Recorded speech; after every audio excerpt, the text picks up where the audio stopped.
This is the story of Jasper, a 4-month-old grizzly cub. For 45 hours, she had been slowly consumed by the toxic sludge of an abandoned mine pit in Montana. She had given up hope, but one man, former ranger George Miller, was about to refuse fate. George Miller, 62, a man weighed down by 18 months of blinding guilt over the death of his daughter, Sarah, stood ready to leave the vast, poisoned landscape. He was here on a private contract to document destruction, not to face the impossible. But as the wind whispered through the high pines, he heard it, a wet, labored sound. The kind of breath you take just before you stop breathing forever. It was a faint, struggling gasp. George froze. That sound came from the deepest, blackest pit, an old mine-tailing pond, thick with acidic runoff, a place where life was never meant to be. George's blood ran cold. Any official park protocol, any rule of law, demanded he call specialized hazmat teams. But protocol had cost him 2 minutes 18 months ago. 2 minutes too late to tell his little girl goodbye. He wasn't going to let protocol steal this life too. He threw his expensive documentation camera aside. The brittle crack it made hitting the rocks didn't even register. Not this time. Not again. George sprinted to his truck, adrenaline surging through his long dormant body. He grabbed his old climbing rope, the same one he used in his ranger days to access cliffside nests. His hands were shaking, but his mind was clear. Action over paralysis. He secured the rope to a rusted metal railing. The railing was loose, groaning under the pressure. The chemical smell from the pit was overpowering, metallic and acidic, instantly burning his nostrils. He didn't care. He swung over the edge without hesitation. His boots slipped immediately on the sludge-coated concrete slope. He caught himself, pressing his hands deep into the sickeningly thick, warm residue, fighting gravity and toxins. The descent was terrifyingly fast. 20 feet down, half submerged in the gray, poisonous liquid, was a small, motionless lump. It was Jasper, the grizzly cub. George stepped into the sludge. It gripped his legs, cold and heavy, immediately soaking through his pants, invasive and corrosive. He waited, 15 feet, 10 feet. He reached out with both hands. The very moment his fingers touched the muck-soaked fur, Jasper's eyes snapped open. Not the usual dark, placid eyes of a bear, but pure, blazing gold, a flash of wild, untamed fire cutting through the suffocating gray darkness. George saw intelligence in those eyes, a raw, final awareness, but not hope. The cub was too far gone for hope, but there was recognition, a small, dying creature acknowledging that it was not alone in its final, awful moments. George's vision blurred with tears he hadn't shed since the hospital corridor. He reached under her small, cold body. He lifted her. She was shockingly light, a small, cold, limp weight of chemical death. He tucked her inside his shirt, securing her against his chest with his belt, a bizarre, desperate embrace. He had to climb one-handed. This was the most dangerous thing he had ever done. But the weak, rhythmic thumping of that tiny heart against his own chest was the only proof he needed that he was still alive. If you believe love can cross any species line, hit that subscribe button right now. You won't believe the incredible dangers George has to face outside the law to keep this symbolic American creature alive. George spent 6 frantic hours neutralizing the toxins. He used heavy-duty dish soap, the kind meant for cutting industrial grease, scrubbing the caustic sludge away, section by painful section. The smell was overwhelming, chemical, metallic, mixed with the organic odor of a frightened animal. He worked with methodical, desperate energy. As the muck dissolved, piece by agonizing piece, Jasper's true appearance emerged. A thick coat of golden brown fur, the recognizable color of a young grizzly. But her breathing was terrifyingly slow, just 6 breaths a minute. Her body temperature was plummeting, already nearing dangerous levels. George worked with a muscle memory honed by decades of field training and his long-forgotten veterinary background. He was fighting hypothermia, chemical burns across her delicate skin, respiratory failure from inhaled vapors, and deep, traumatic shock. He immediately canceled his flight home to Seattle. He didn't call the National Park Service. He couldn't. He simply focused on one thing: keeping this small, cold life from slipping away from him. He held her, transferring his own body heat, whispering assurances into her damp, heavy fur. He was fighting the protocol, fighting the law, fighting the grief, and fighting the clock. 3 weeks later, Jasper, named by George because she was always a jewel of the Rockies, was slowly recovering. She was gaining weight, and her ribs were no longer visible. She even attempted a clumsy, playful pounce on George's boots. The bond between the former ranger and the Grizzly Cub was the only thing keeping George anchored to the world, the only thing that felt real. But the wilderness is governed by law, and the law always finds its way. Then the static shattered the high mountain peace. His satellite phone, the one he used for filing his remediation reports, rang. It was Chief Ranger Thompson from the U.S. Forest Service. "Miller?" Thompson's voice crackled, authoritative and tight. "I know you're still out there. We got wind of a stray grizzly cub in the Tailing Pond sector. It's an urgent conservation matter. We found a carcass near there. Looks like a sow, likely taken by a poacher's snare. We need you to confirm, George, and bring the cub in for immediate sanctuary placement." George's hand tightened around the phone. Sanctuary. It sounded like safety, but it meant a lifetime in an enclosure, never knowing true freedom. It meant Jasper would never climb a mountain or fish a river. Worse, it meant he would lose her, the only reason he woke up every morning. He looked at Jasper, who tilted her head, listening to the unfamiliar sound of the voice. "Chief," George said, his voice flat, emotionless, deliberately detached. "I'm deep in the sector documenting the environmental damage. I haven't seen any wildlife, only dead fish and dead birds. No signs of a grizzly cub. I've been using thermal imaging. It's been clean." The lie was massive, a betrayal of his oath as a former ranger. "George, the report was specific. A small grizzly, covered in sludge. There are no other private contractors in that remote quadrant. I need you to be honest with me, son." Thompson's voice was now a plea layered with threat. "Sir, I'm telling you, I've covered every pit. If there was a bear, I would have reported it immediately, as per protocol. Perhaps the heat got to the source. Maybe the report was a false flag from one of the anti-mining activists. I'll send my final remediation report tomorrow." Thompson hesitated. The silence was heavy, charged with distrust. "All right, George, I trust your judgment in the field. But if you see anything, even a track, you call us first. You know the protocol with apex predators. Federal law is federal law." George hung up. He disconnected the satellite phone entirely. He had just broken his oath, lied to his former boss, and put his career and potentially his freedom on the line. He knew that Jasper, having survived toxins, might not survive the stress of immediate captivity and separation from her caregiver. Him. He was choosing her survival over the law. He was gambling everything on his own ability to heal her body and her spirit. He looked down at Jasper, who was purring, kneading his lap with her tiny curved claws, a gesture of pure, unconditional trust. "We go it alone, little one," George whispered. "Just us." That evening, holding Jasper against him under the vast, uncaring Montana sky, George finally let his guard down and talked. He told Jasper about his daughter, Sarah.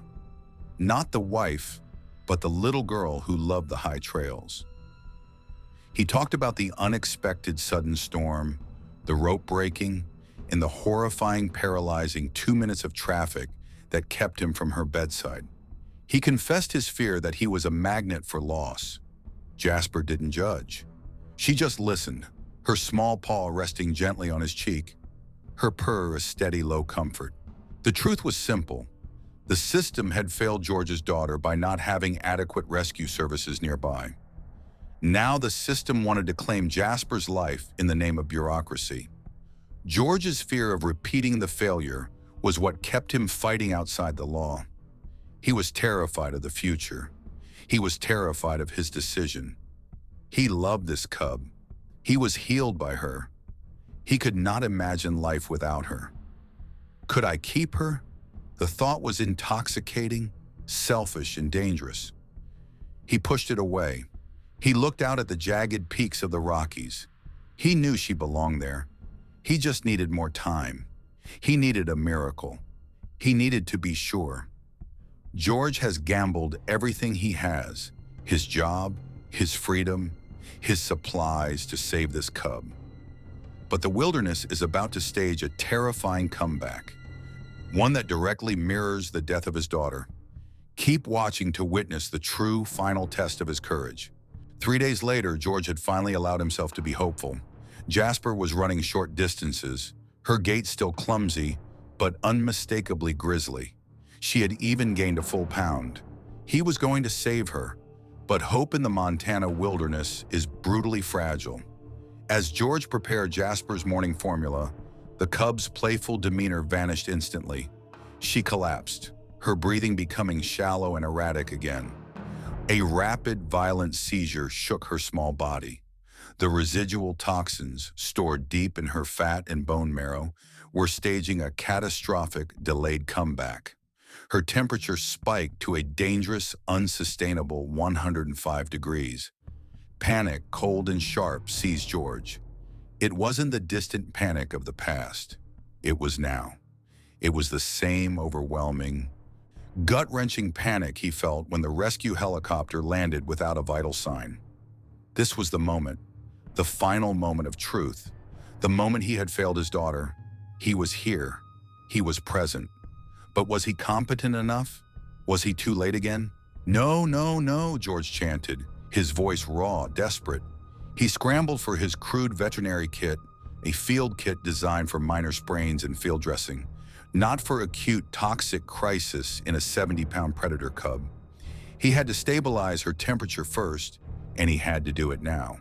He grabbed his large cold-weather sleeping bag, his only source of warmth, and drenched it completely in the near-freezing water from the river.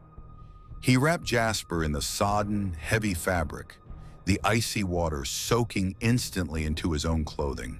He cradled her, his own body shaking violently from the sudden, aggressive cold, transferring the dangerous heat away from her overheated organs. He spoke to her constantly, his voice a low, steady rumble, a litany of desperate hope. "Stay with me, little one. I'm right here. I'm not leaving you. Hold on. Hold on."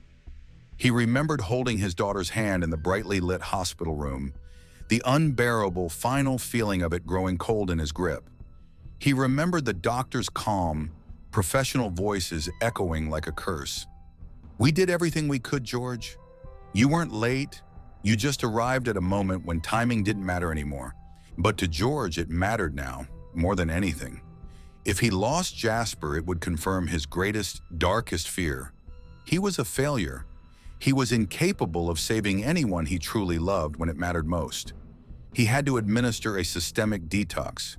He took a large bore needle, his last resort, his final gamble, and prepared an IV of basic saline solution to flush the immediate systemic toxins. He knew the risk. If he hit an artery, if the concentration was wrong, if she went into shock from the temperature change, it was over. Working by the dim, flickering light of his headlamp, his hands trembling with fear and cold, searched for the tiny, fragile vein in Jasper's forearm. It was an almost impossible procedure, dangerous even in a sterile, temperature-controlled veterinary hospital. Here, in a makeshift tent, then Jasper's breathing deepened, becoming slower, more regular. The violent trembling subsided. Her heart rate, which had been a frantic drumbeat of terror, slowed to a steady, strong thrum. The gold eyes flickered open, calmer now, finding his own. She was weak, but she was stable. George collapsed back against the tent wall, utterly exhausted, shivering uncontrollably, but victorious. He had saved her. He had arrived on time. But the cost was immense. He had used up his last crucial medical supplies. Now he was completely isolated, entirely dependent on his own rapidly dwindling resources. But he was alive. The next morning, George knew the inevitable truth. Jasper was growing too fast. She was thriving, but she was too wild for a tent. She needed space to roam, to practice stalking, to learn the complex, life-saving language of the wild. George had healed her body, but he could not teach her how to be a grizzly. He was holding her back, selfishly clinging to his purpose. He had to make the ultimate, final sacrifice. He had to let her go. He knew he would shatter, but he also knew he would be doing the right thing. He set up the trail cameras from his ranger days. He couldn't send Jasper back into the wild alone. He had to find her mother. He couldn't risk leaving her to the territorial males or the unforgiving winter. 6 days later, the camera traps yielded a terrifying clue. A massive sow grizzly print, far too large to be Jasper's, near a fresh water source. The mother was still searching. George packed Jasper onto his shoulders, the cub's claws gently pricking his neck, a pattern he had learned meant, "I'm content." He carried her toward the tracks, his heart heavy, preparing for the most difficult farewell of his life. They tracked for miles until Jasper suddenly went rigid on his shoulders. Every muscle tensed, her claws digging deep into George's shirt, the deepest pressure yet, signaling extreme distress. She emitted a low, rumbling sound George had never heard, a sound of primal recognition and fear. Silence fell on the clearing, the deep, terrifying silence that only happens when a dominant predator is watching. George instinctively reached for his flare gun, standard equipment, but before he could draw it, Jasper launched herself from his shoulders. She landed, stumbled slightly, and then sprinted toward the dense ponderosa pines. George ran after her, screaming her name, his legs pumping with desperate, renewed energy. He burst into a small clearing and stopped dead. 20 feet away, Jasper sat frozen. 10 feet beyond her, partially hidden by tall grass, was a large male grizzly bear. This was the worst-case scenario. Male bears view cubs that aren't theirs as threats or food. This male was enormous, easily 800 pounds, tense and focused. His huge head was low, his powerful shoulders coiled, ready to strike. George had to react instantly. He knew the protocol.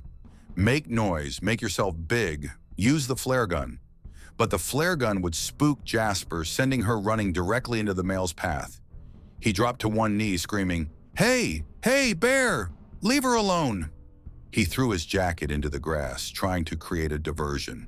The male ignored him, taking a heavy step toward Jasper. Then from the pines directly behind George, a massive sow grizzly burst forth. Not Jasper's mother, but another female defending her territory. Twist. This was the added danger George hadn't anticipated, a terrifying two-front confrontation. The male grizzly, recognizing the new threat and sensing the vulnerability of a lone cub, briefly paused. This gave George the fraction of a second he needed. He let out a deafening blast from his emergency air horn, pointing it directly at the male's massive head. The sound momentarily broke the male's focus. The bear lumbered back 3 steps, confused. The second sow, satisfied the immediate threat was gone, turned and vanished. In that moment of chaos, a third familiar grizzly appeared on the far side of the clearing. It was the sow from the camera trap, Jasper's mother. She let out a deep, rolling woof, a specific maternal challenge. The male grizzly, facing the powerful mother and a screaming human, decided the odds weren't worth the risk. He turned and retreated into the thicket. The clearing was silent. Only Jasper and her mother remained, staring across the grass, separated by George and 3 weeks of impossible survival. Jasper let out a tiny, high-pitched chirp, the sound of a cub seeking safety. The sow's entire body language softened. Her ears went forward. She took 2 heavy steps. Jasper ran. She covered the distance in seconds, a clumsy, joyful burst of speed. Throwing herself at her mother, the sow embraced her, frantic, sniffing, licking, nuzzling, a beautiful, chaotic tangle of golden brown fur. It was the complete, total, unconditional reunion George had fought for. George stood motionless, tears streaming down his face, witnessing the moment his purpose ended. This was the highest act of love he could perform, giving up the one thing that saved him. Then the sow looked up, her gold eyes, identical to Jasper's, fixed directly on George. She did the unthinkable. She walked toward him, not crouching, not stalking, but walking with clear intention. She stopped 6 feet away and sat down, her massive head high. She looked at George with an expression that transcended species, acknowledgement, gratitude, a silent thank you. Slowly, carefully, George extended his hand, palm down. The grizzly mother stretched her neck forward and placed her large, warm, wet nose against his palm. The contact lasted 3 full seconds. It was a bridge built across loss, guilt, and the wild divide. It was the ultimate absolution for George. She pulled back, picked up Jasper gently by the scruff of the neck, the way a mother should, and walked into the deep woods. They were home. They were free. George was alone. George stood alone in the clearing until the sun began to set. He had no words. He pulled out his phone. He called Sarah, his wife. "Sarah," he said, his voice raw with emotion and exhaustion. "I was late for our daughter. I was. But today, I let go of something I loved more than life because it was the right thing to do. I arrived on time for her freedom. I saved something." He paused, taking a deep, shuddering breath. "Sarah, I need to come home. I need to stop running from 2 minutes that were never my fault." Sarah's voice came through, soft and full of hope George hadn't heard in years. "George, the cub saved you. Now come home and let me help save the rest of you. I've missed you." 3 months later, George was back in Seattle, rebuilding his life with Sarah. He was working part-time, focused on family. He received footage from his follow-up camera trap in Montana. On the screen, a massive, healthy sow grizzly walked through the frame. Trailing behind her was a young, sleek grizzly, about 7 months old, moving with the fluid, perfect grace of a wild animal. The young bear paused. She looked directly into the camera lens. Her eyes, gold, intelligent, and fiercely alive, caught the infrared light. She was exactly what she was meant to be. George watched the footage 15 times, finally pulling out the old, faded photo of his own little girl. He looked at her bright, trusting face. "I wish I could have saved you, baby girl," he whispered, his voice steady. "But I couldn't. I tried, and that has to be enough. The time we had has to be enough."